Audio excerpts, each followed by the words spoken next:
I'm grateful to every member of the LGBT core group. You stand with me in defending human rights for all people.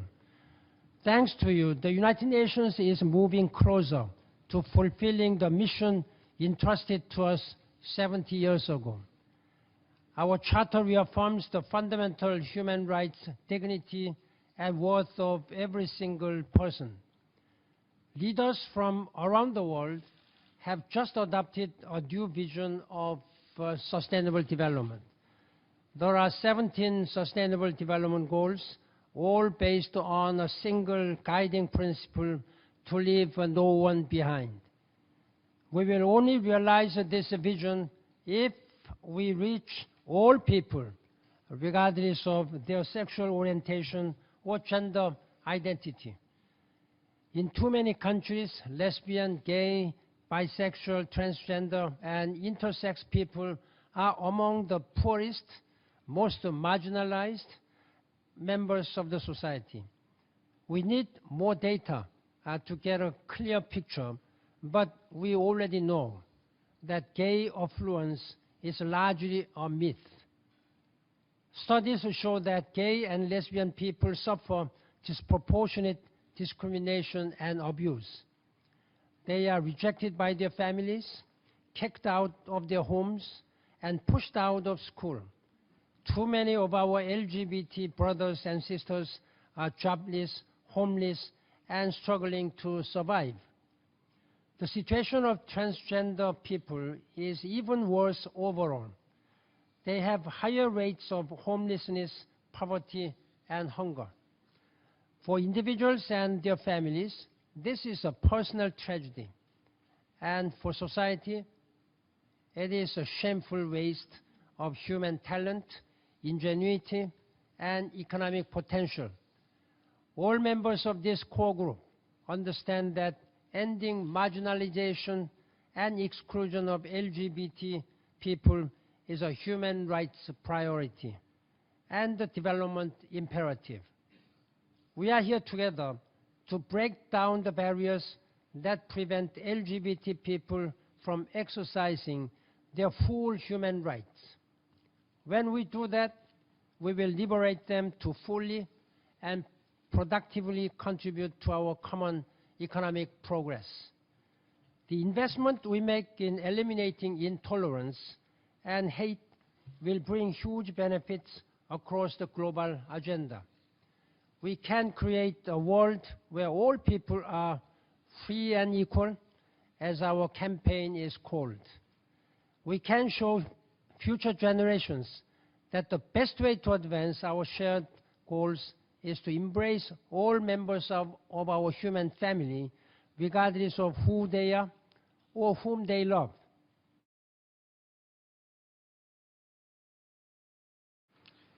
In Africa, one of the most fundamental ideals we fought for is that of non-discrimination on grounds of skin color, gender, religious orientation, and other beliefs. We are supposed to uphold these ideals passionately. Yet, ironically, discrimination against LGBT is still upheld and justified by our same nations and our laws. We have seen violence perpetrated against LGBT in at least 3 of our countries, in East, Central, and West Africa. As champions for an age-free generation, we have written and appealed to the leaders in these countries to reconsider their positions and the rights of LGBT, and we will continue with our advocacy until justice for all is attained. Chairperson Seward, distinguished ladies and gentlemen, the challenges faced by LGBT in the West and elsewhere, in comparison to those of their counterparts in Africa, are very light. We have seen how LGBT in some of our countries, when I say our, I mean African countries, That's where I come from. And that's where the problems is most severe. Therefore, I was saying that as we have seen LGBT in some of our countries have been discriminated and stigmatized when they stood for their own human and democratic rights. We have seen the very harsh and violent environment in which they exist on the African continent. We have seen how our leaders and populations have stoked the fires of their violation and watched and justified their suffering. Adolescent and young people, LGBT, are at highest risk of HIV infection globally, but especially in Africa. They face double discrimination and stigma. They face violence, are often excluded from services, and face other human rights violations. It is our duty as adults and leaders to protect these young people against these violations and ensure that they grow up with full access to information, testing, treatment, and other sexual and reproductive services. They have a right to life, to health, and to freedom from discrimination, like everybody else. But you know, despite the destruction that AIDS has had on our nations, AIDS has helped to shatter the silence on issues that our governments and leaders have found the greatest difficulty in addressing. AIDS activism has forced our leaders and governments to address AIDS and LGBT issues. We have seen some progress, however very slow, in some of our countries where colonially inherited laws discriminating against LGBT have been repealed. Same-sex sexual activity, the most basic of rights, is now legal in 25 countries in Africa. For the rest of our countries, same-sex sexual activity is punishable by imprisonment of different periods up to life, and going as far as the death penalty. It is imperative on every one of us sitting here to make sure that international human rights law or standards and norms are not allowed to be used for excluding people from the protection of human rights. It was always meant to be inclusive. It should be inclusive. And any attempt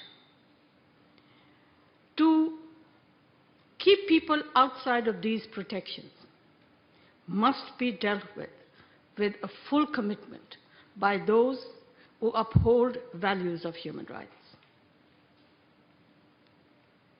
I therefore find it very strange that even today we are confronted with an argument from many governments and some societies that the human rights law does not make the right to a sexual orientation or does not include freedom of choice in the fundamental rights protected under international treaties. I find it strange because that argument would in fact lead us to think that the right to life is limited to only some categories and others can be excluded from it, that the right to be protected against torture is only for some people and not the jus cogens that we know it to be. This is a right that can under no circumstances be circumscribed.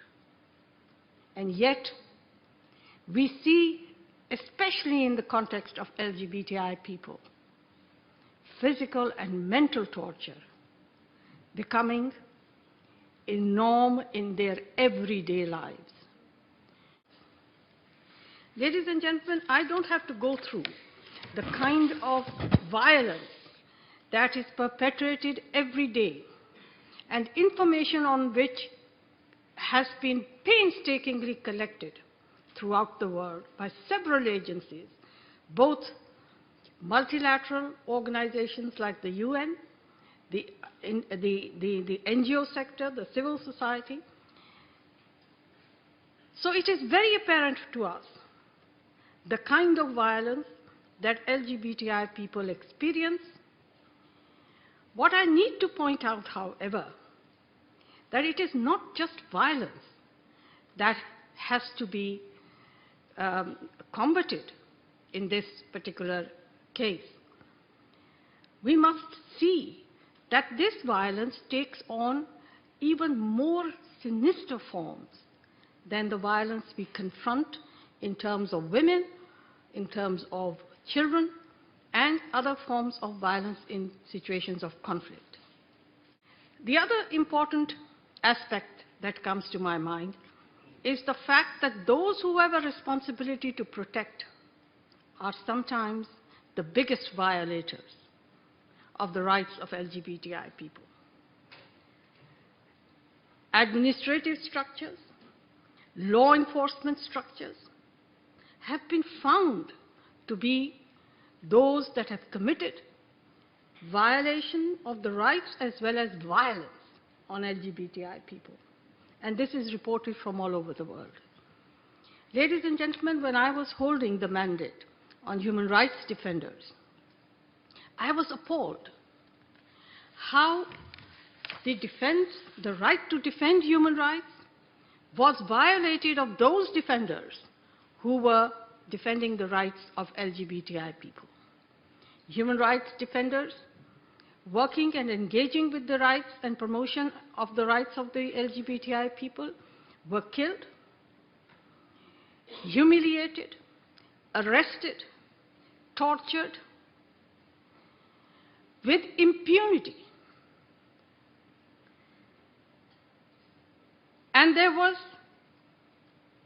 no agency in some countries that found such torture, such violations worthy of state concern.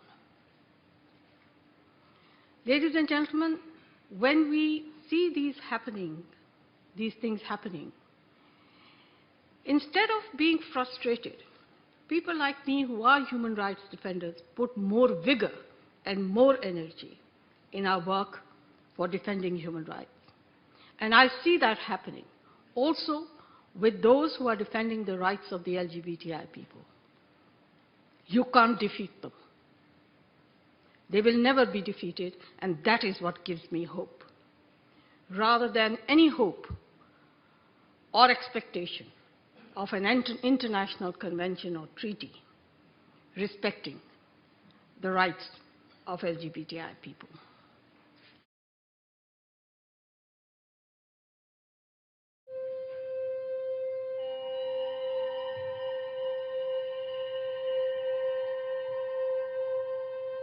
Практически первая или там вторая пуля попала мне сразу в глаз, прямо в глаз.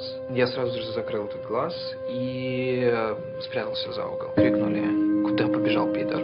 Опыт общения с полицией навел на ощущение того, что для них абсолютно не важно, что произошло. At the age of 16 again, my stepfather, who was a pastor, chased me out of the house because of my lesbian identity. I was beaten up with a bottle, repeatedly beaten up and raped.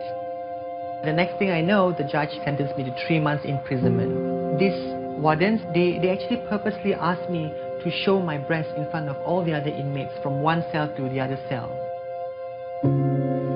Ils m'ont arrêté, ils m'ont amené en cellule. J'ai refusé de répondre à leurs questions. Alors ils ont commencé à me torturer. Ils m'ont fait des choses horribles. Ils m'ont demandé de me déshabiller, de bander pour prouver que je suis un homme.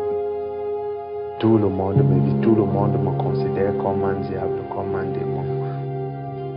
I think my parents suspected I was gay, and that was when they started taking me to, witch doctors and pastors, and until I was 14, I think what was really going on, and you're gay, that's why they're trying to cure you.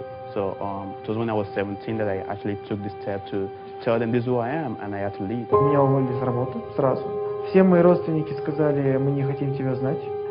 То есть никто вообще не захотел даже слушать меня. Being proud and being accepting of yourself is the first way that someone else would be proud and accepting of you.